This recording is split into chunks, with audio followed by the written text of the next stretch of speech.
Ya, saya mau langsung lanjut ke Bu Eni dulu. Bu Eni, kalau kita bicara soal pandemi, memang berdampak tidak hanya kesehatan tapi juga ekonomi. Tapi kalau kita bicara misalnya tadi Jawa Barat ini kan tadi dinyatakan oleh Pak Wagub bahwa angka kemiskinan ini naik sekitar 15% informasinya. Nah, apakah kalau kita tahu Jawa Barat ini jadi salah satu provinsi dengan jumlah penduduk terbanyak di Indonesia. Apakah kemudian dengan angka kemiskinan yang tinggi di Jawa Barat ini bisa berkontribusi terhadap angka kemiskinan di Indonesia secara nasional? Pasti Mbak Gita. Jadi Jawa Barat, Jawa Tengah, Jawa Timur ya termasuk Banten ini adalah lumbung populasi penduduk. Jadi kalau di 4 atau 5 provinsi tadi kemiskinannya meningkat, pasti secara nasional jumlah agregatnya akan bertambah secara signifikan. Nah, tadi saya untuk Jawa Barat sebenarnya ini sudah diprediksi sejak awal karena dari awal profil perekonomian Jawa Barat itu memang sangat rentan terhadap kemiskinan. Karena apa? Lebih dari 60% struktur perekonomian di Jawa Barat itu adalah sektor informal. Kajian BPS sejak awal di Maret 2020 lalu bahwa yang sangat rentan miskin itu adalah dari sektor informal. Jadi sektor informal yang cenderung untuk yang tadinya nggak miskin menjadi miskin ketika pandemi itu lebih dari 70%. Nah sehingga ini yang menyumbang secara signifikan kenaikan jumlah kemiskinan di Jawa Barat. Nah oleh karenanya mestinya dari awal kita sudah ingatkan betul bahwa skema-skema bantuan sosial maupun juga perlindungan sosial secara umum sebagai mitigasi COVID-19 ini di masing-masing daerah mestinya berbeda. Jadi secara nasional ini kan hampir sama, ada 8 skema termasuk juga kartu prakerja yang sering menimbulkan polemik itu gitu kan. Tetapi sebenarnya di sisi lain saya setuju tadi di masing-masing daerah itu sebenarnya punya diskresi. Jadi punya keleluasaan untuk menyesuaikan bantuan skema-skema bantuan yang ada sesuai dengan kebutuhan atau persoalan yang dihadapi di masing-masing daerah. Nah sayangnya tidak seluruh pemimpin daerah atau kepala daerah itu punya inovasi yang bisa dipertanggungjawabkan. Apalagi kalau kemarin dengan adanya pilkada di banyak daerah, maka yang penanggung jawab untuk pengguna anggaran tentu PLT. Nah PLT itu nggak punya keluasaan untuk mengubah-ubah APBD yang sudah disahkan sebelum pandemi terjadi. Nah ini juga menjadi salah satu kontributor ketidakefektifan berbagai anggaran perlindungan sosial yang harusnya mampu menopang atau bisa mengurangi dampak terhadap pengangguran maupun kemiskinan gitu. Oke, Bu Eni, tadi Bu Eni kan menyinggung mengenai sektor informal. Nah, berapa persen sih kemudian sektor informal ini bisa menyumbang, berapa persen kemudian ini bisa membangkitkan pertumbuhan ekonomi secara nasional kalau kita bicara mengenai sektor informal, misalnya UMKM? Ya, jadi sektor informal ini tidak selalu bentuknya UMKM. Jadi sektor informal itu intinya yang tidak formal gitu kan, yang tidak mempunyai legalitas usaha dan biasanya usaha-usaha di sektor-sektor mikro dan ultramikro. Jadi kalau kita lihat keseharian masyarakat di Jawa Barat ini kan lebih banyak contoh yang Jawa Barat misalnya, karena kita kan bicara nasional ya Bu Eni. Ya, jadi informal ini kan sektor-sektor yang mampu, sektor formal yang mampu mengkreat lapangan kerja besar seperti sektor industri kan kita memang sudah lama terjadi di industrialisasi sehingga masyarakat ini mencari jalan keluar sendiri untuk membuat usaha-usaha mandiri gitu kan. Nah usaha-usaha mandiri ini sangat rentan ketika terjadi gejolak seperti adanya pembatasan aktivitas seperti halnya PSBB. Jadi orang yang biasanya mampu berjualan di sekolah di tempat-tempat umum, apalagi juga di pariwisata, di sektor-sektor pariwisata, hampir seluruhnya dengan terpaksa terhenti karena ditutup gitu, nggak ada sekolah yang aktif, nggak ada destinasi pariwisata yang dibuka dan sebagainya. Nah jumlah ini sangat besar. Nah sehingga itu yang menyebabkan orang dengan sendirinya kehilangan mata pencahariannya, pendapatannya, dan itu yang menyebabkan mereka terlempar ke kelompok miskin. Oke, saya kembali lagi ke Pak Justinus deh. Pak Justinus, penjelasan Anda di awal tadi sudah cukup komprehensif, tapi apakah tidak terlalu atau begini mungkin, apakah perlu sangat berhati-hati ya dalam melontarkan pernyataan kepada publik begitu bicara soal berhasil atau mungkin progresnya cukup masif, tapi kenyataan di lapangan tentu yang didengar oleh masyarakat secara langsung tidak sedemikian adanya begitu. Iya, tentu saja tugas pemerintah adalah bekerja keras, terutama di masa pandemi ini ketika sektor swasta dan masyarakat terdampak paling berat, pemerintah adalah harapan. Maka sudah selayaknya pemerintah merawat optimisme itu dengan berbagai kebijakan yang dilakukan. Nah, saya rasa konteksnya itu. Dan kita melihat memang selama menangani pandemi hampir 10 bulan di tahun 2020, kita juga belajar banyak hal. Yang pertama tentu soal koordinasi.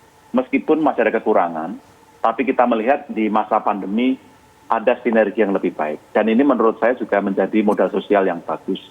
Antar pusat daerah, antar kepala daerah, pemerintah dengan sektor swasta, dengan masyarakat juga terjadi sinergi yang cukup bagus.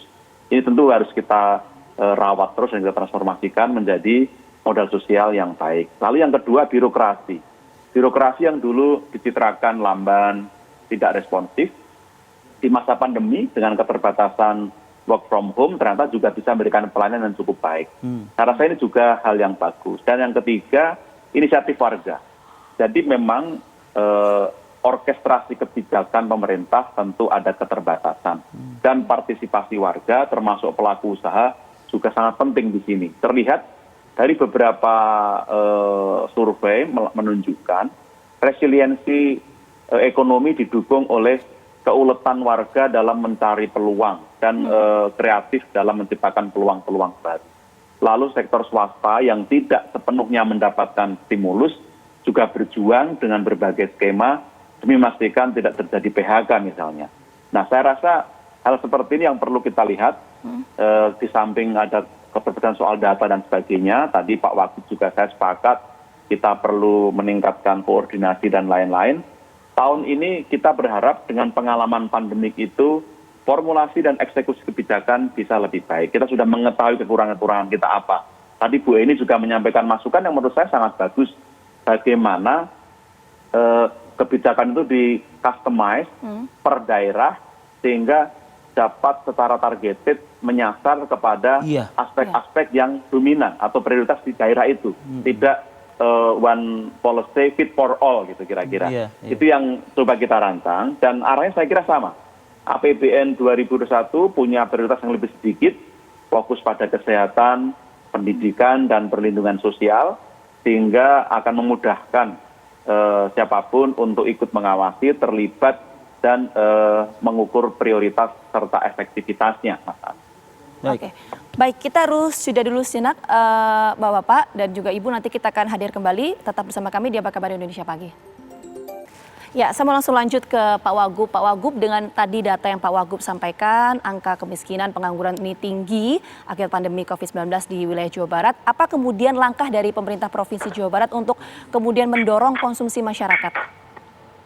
Ya, pemerintah Provinsi Jawa Barat ini ada beberapa langkah. Yang pertama adalah memastikan dulu bahwa penanganan COVID ini harus dengan baik dan bisa masyarakat bekerja sama dengan pemerintah. Karena sehebat apapun kita bergerak dalam bidang ekonomi, kalau memang masalah COVID ini tidak ditangani dengan baik dan masyarakat tidak respon, apa yang menjadi harapan yang dibuat ini tidak akan selesai-selesai seperti hari ini. Yang kedua juga, ini dalam masalah UMKM yang didorong dengan bantuan-bantuan modal, ya termasuk juga dari pemerintah pusat. Ini kami ucapkan terima kasih. Cuma juga terkadang UMKM yang diberikan modal ini bukan dipakai untuk modal. Di saat saya ditanya, ini untuk menutupi hutang kepada para supplier atau di saat mereka punya utang ke warung gitu. Itu ada artinya juga perilakunya yang belum berubah berarti ya Pak? Perilaku yang belum berubah. Padahal kan kita bantu 2.400.000 dari pemerintah pusat. Tetapi dipakai untuk bayar hutang. Akhirnya atau yang dipakai katanya pakai servis motor. Kemudian ada juga yang pakai kredit ya, itu macam-macam aja.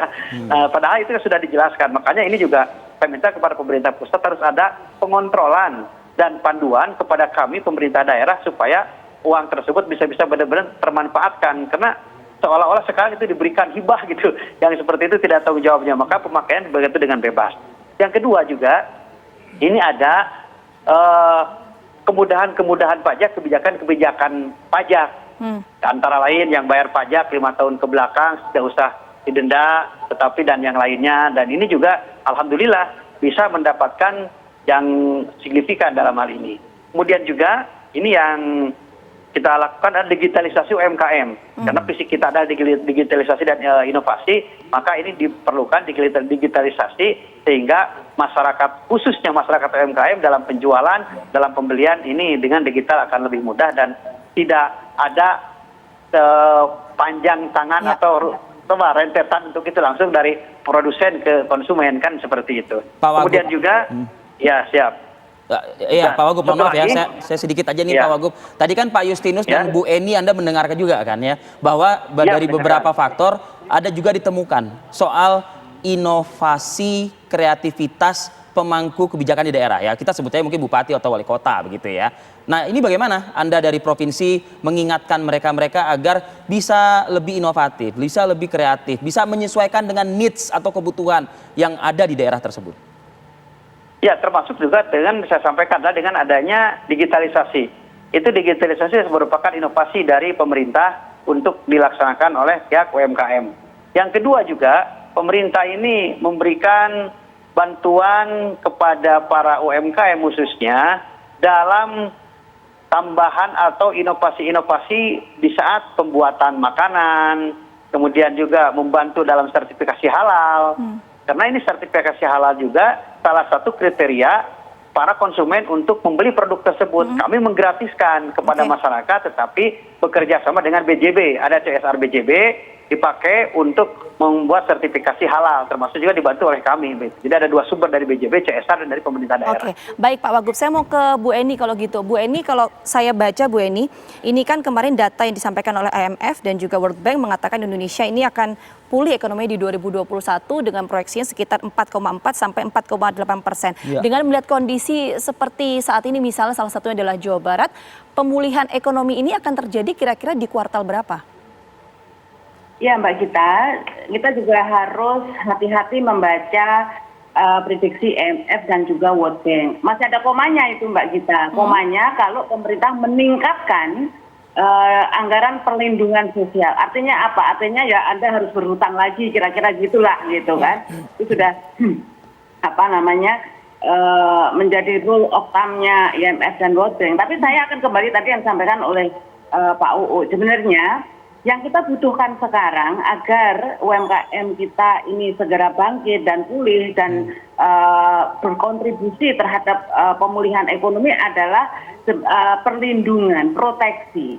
Jadi akses pasar itu justru sekarang yang sangat dibutuhkan oleh UMKM kita. Bantuan permodalan ini akan sia-sia, bahkan tadi benar banyak yang digunakan untuk bayar hutang dan juga untuk yang lain-lain, karena mereka akses pasar atau produk-produk mereka untuk mampu berkompetisi di pasar ini sekarang luar biasa tantangannya, Mas Rizky dan Mbak Gita. Jadi penetrasi barang-barang impor ini luar biasa sampai merangsek ke sektor-sektor UMKM. Artinya di pasar-pasar becek pun sudah dipenuhi dengan berbagai macam barang-barang impor. Nah, garda terdepan sekarang bagaimana memproteksi dan memberikan perlindungan sekaligus memberdayakan UMKM memang di kepala-kepala daerah. Jadi proteksi ini yang harus menurut saya jauh lebih efektif untuk meningkatkan peran dan kontribusi dari UMKM kita untuk mampu survive. Jadi termasuk salah satunya meningkatkan anggaran untuk perlindungan jaminan sosial tadi ya Bu Eni ya. Nah tapi pertanyaannya Bu Eni, kalau misalnya tadi hal-hal yang disampaikan. Bukan kita mohon maaf, tapi bagaimana melindungi agar penetrasi produk-produk impor itu tidak benar-benar masuk ke pasarnya UMKM kita. Jadi memang harus dari 2 sisi. Dari sisi UMKM-nya memang harus ditambah inovasi dan berbagai macam kemampuan SDM, juga akses untuk digitalisasi dan sebagainya. Oke. Tetapi sempurnanya ini juga harus ditahan gitu. Oke, baik, saya mau ke Pak Justinus kalau gitu. Pak Justinus, jadi kalau dari pemerintah seberapa optimis pemulihan ekonomi ini akan bisa pulih di tahun 2021? Ya, pemerintah terus berupaya. Ada 2 game changer saat ini, yaitu vaksinasi yang akan menjadi prasyarat bagi upaya menangani dampak pandemi, dan Undang-Undang Cipta Kerja yang turunannya akan selesai di Februari dan diharapkan bisa betul-betul optimal dalam menggairahkan sektor ekonomi kita dengan adanya inovasi dan investasi baru. Nah, tadi saya nyambung ke Bu Eni soal orientasi, saya rasa betul. Maka tahun ini pemerintah fokus ada investasi 30 triliun untuk transformasi digital, perluasan coverage dan peningkatan infrastruktur supaya orang bisa study from home, work from home, dan juga UMKM masuk platform digital dengan lebih baik. Lalu saat ini Kemendak dan Ditjen Bea dan Cukai terus berkoordinasi mengoptimalkan instrumen kebijakan tarif dan non-tarif untuk memastikan barang-barang yang sudah ada substitusi dalam negeri tidak perlu diimpor. Maka insentif pun didesain untuk menjaga itu dengan baik supaya UMKM mendapatkan perlindungan. Itu yang sekarang kita lakukan. Dan yang ketiga, infrastruktur yang tahun ini mengalami peningkatan itu fokus pada padat karya. Diharapkan ini juga akan menjadi hal yang bisa menggerakkan perekonomian sekaligus membantu masyarakat, termasuk yang didiskusikan ini di Jawa Barat. Oke, Pak Justinus Prastowo, terima kasih atas paparannya. Waktunya juga pagi ini, Bu Eni Suhertati, terima kasih. Pak Wakil Gubernur Jawa Barat, Pak Kang UU Ruzanul Ulum, terima kasih juga atas waktunya. Assalamualaikum, selamat pagi, sehat selalu untuk Anda semua.